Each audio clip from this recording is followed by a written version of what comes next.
Alright, so this is something that seems to have slipped through the cracks. I rechecked my videos to see if I ever made this, and it looks like I didn't. So, I don't know how I missed this, but there was a Queen Amidala Q&A apparently. I don't know, maybe it's just because of how they phrased it, questions and answers. Usually it's Q&A. So maybe I didn't register that it was this. But yeah, so I guess I'm way late because it's May 1st now by the time this gets uploaded. And this was dated March 13th, so I'm almost 2 months behind, but I just noticed it the other day. um, I mean, and as a little side note, I did already record this, but I was falling asleep because it was pretty late, and I kept saying weird things. Like, I think I was dipping in and out of a dream, and so I'd say stuff that corresponded to whatever my dream was. So when I listen back to it, it's it makes no sense. There's one part where I'm talking about something that's said on the Q&A, and then I say something like, I think I was looking for a drink, and then I'm like, what the F? That has nothing to do with anything. So yeah, we're doing this again, but still, at the end of the day, I did just find this the other day. So anyways, kind of irrelevant, because Padme's been in the game, people have her now, we've gone up against her in Conquest, so you kind of know what she's about, you know, what her squad's about, what her mechanics are like and everything, but whatever. I like making these, so I look forward to them, even though I make fun of them all the time, but still. So let's get it. So first up, all Galactic Republic allies gain 3 stacks of heal over time and protection over time for 2 turns. Does this mean three heal over times and 3 protection over times, or 3 heal over times and 1 protection over time? It means the first interpretation, 3 and 3. I mean, I suppose that's a good question. It can be confusing because it explicitly says 3 stacks of heal over time, and then it says and protection over time. But the way I would have interpreted it was that it means 3 and 3, which is correct according to CG's response. But I can see where the confusion could come from, because that could look like 3 and 1. You know what I mean? It's kind of like in math when you have 3x plus p. Well, that technically means 1p. Unless it's 3 parentheses x plus p, then it means it's 3 times x, 3 times p, which happens to be the situation here. Anyways, next question. Is this text correct? She grants an enemy advantage. Galactic Republic allies recover 10% health and protection. Grant advantage for 1 turn to a random enemy who doesn't already have it, which can't be evaded or resisted. Yes, your eyes are not deceiving you. There is something in our kit that would benefit off an enemy having advantage. So, the first thing is, I understand how that can be confusing. That is weird. Why would you want to give your enemy advantage? Advantage means basically a guaranteed crit, right? So, why would you want to give your enemy the opportunity to guaranteedly crit you? But, as these doofuses say, there's something in our kit that benefit your enemies having advantage, so... And I'm imagining that winky face is almost like how I'm always sarcastic to these people asking dumb questions. It's almost like the winky face is like, hey, maybe if you read the kit, you'd understand this better. Anyways, why was there never a Darth Bane Q&A? Decent question. They have missed a lot of Q&As. They're saying, why was there never a Darth Bane one? They've missed a lot. Like, the Q&As came out of nowhere. They were pretty consistent with them. They'd miss a few here and there, but they were pretty consistent. And then out of nowhere, they just fell off. We haven't really had Q&As too often, except for now, apparently, Padme, and, did we even have one for all the Gungans? I'm not even sure if we had one for all the Gungans.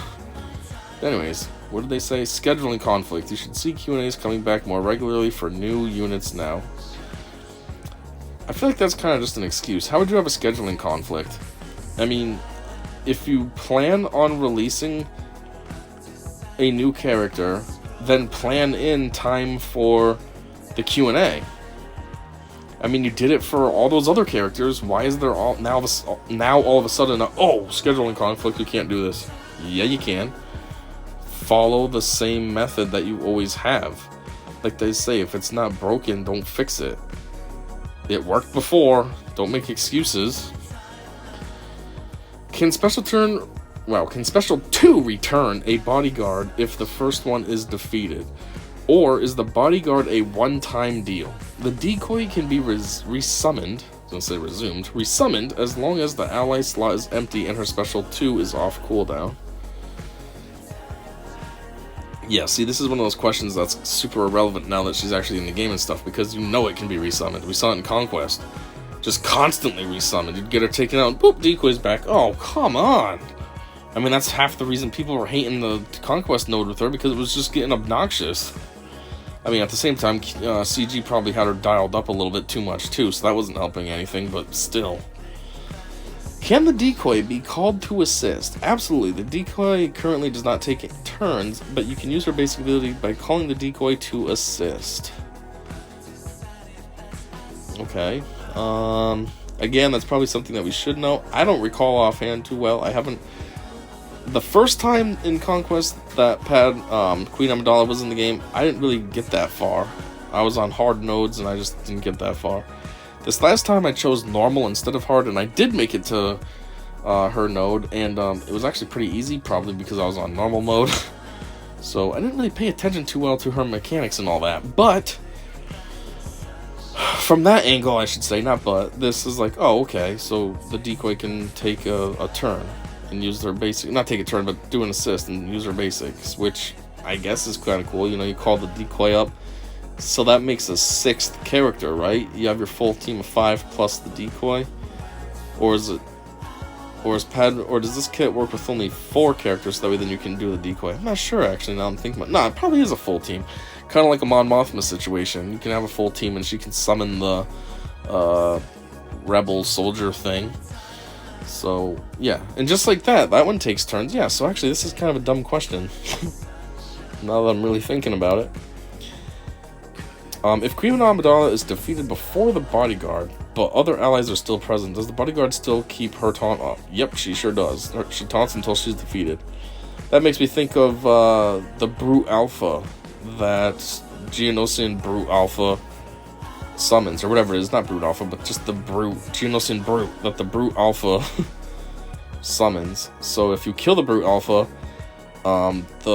the summoned brute doesn't go away, it stays, and it does keep its taunt until you kill it. So I suppose on one hand that's a decent question, but again, when you think about it, it is kind of dumb. We already have an example of something similar to this, and we know how that works. So will Master Qui-Gon and Padawan Kenobi have a specific synergy with Queen Amidala and or Queen Amidala's mechanics so that they don't get stolen by another Galactic Republic or Jedi team? We will see. Winky face. So I'm assuming that means yes. But what exactly is the question here? They use so many abbreviations. I was translating in my head instead of paying attention to what this says. So the new characters coming. Padawan Kenobi and Master Qui-Gon.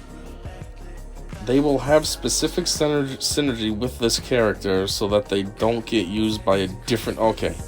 So basically, they're going to be better used with Queen Amidala instead of with Jedi and or like a General Kenobi team or something. I guess that makes sense though, because they were all together in Phantom Menace, so why would you want to break them up and put them elsewhere? I mean, geez, they basically were the only 2 Jedi in Phantom Menace. Yeah, the Council's in there a little bit, but for the most part, they're like the main characters. What color deck might you find Queen Amidala in? MTG question. What kind of dumb question is this? What is MTG? Magic the Gathering? You wouldn't find her in any deck. She's not a Magic character. She's a Star Wars character. White / blue and maybe green? First off, I don't play Magic, so I don't even know what this means. Second off, this is dumb. Why would you even waste your time to answer that? Such a stupid question. People come to the Q&As to learn about the character, not learn weird hypotheticals that are never going to happen. That's so dumb. Anyways, does the decoy scale off of Queen Amidala's stats like the other summons? Of course. Well, yeah, I mean, that's kind of a given. It's a summon, summoned by character X, in this case, Queen Amidala. Of course it's going to use her stats. Just like every single other one. You know, the one that Mon Mothma summons. The one that Geonosian Brute Alpha summons. And isn't there another summon too? I feel like there's one more summon, but they all scale based on the summoner's stats. So like, duh, no, it's gonna have its own stats. If it had its own stats, it would need like its own kit reveal, basically. You know, it's just a offshoot, a duplication, I guess you could say, of the base character. Anyways, N1 Starfighter 1. I will champion this request. The ship had such a cool design. Dickbag. What is the N1 Starfighter? Is that the standard Naboo yellow ship, which now they made silver in Mandalorian Season 3? But is that ship? Because if it is, on one hand, that is a super iconic ship. They really should bring it to the game because, up until recently, that's like, whenever I thought of Star Wars, that's the only ship I knew, besides like the Death Star, but I didn't really think of that as a ship. That's more like a man-made planet. So, yeah, that's a super iconic ship. But on the other hand, I feel like maybe they haven't been too quick with getting that put together because they haven't really had a pilot. I mean, those ships are piloted, so you can't make it be like a drone-type ship, but we don't really have any famous pilots of them. The only one would be young Anakin, which we don't have young Anakin in the game. So it's either you gotta introduce young Anakin, that way then you can introduce this ship, or you gotta do something weird with this ship, where you make somebody dumb drive it who normally wouldn't drive it, like, I don't know, Queen Amidala, let's say, or Padme or something. Or, I don't know, or else you gotta introduce some other dumb random character, like, well, I guess you're gonna be the pilot for this, like, Resistance pilot for the Resistance faction before they actually built the Resistance faction up. So, I don't know, there's a little bit of back what's the word I'm looking for? A little bit of work to do there behind the scenes before you can bring that ship in. But if you're going to be doing a lot of stuff for the 25th anniversary of Phantom Menace, I mean, it only makes sense to get that ship in the game as well. You got Queen Amidala in here now. You got the Master Qui-Gon and Padawan Kenobi come in. Like, you got all the Gungans. Like, throw this ship in here too while you're at it. Anyways, there it is. At this point, nothing really special because, like I said, we know her, we've seen her, we've fought her, people have her, so a lot of these questions don't matter anymore. You've been able to experiment with her, you can watch people like Arnold using her and giving strategy insights and what have you, but still, I like to make these, and I saw this and figured, well, gotta add it to my videography.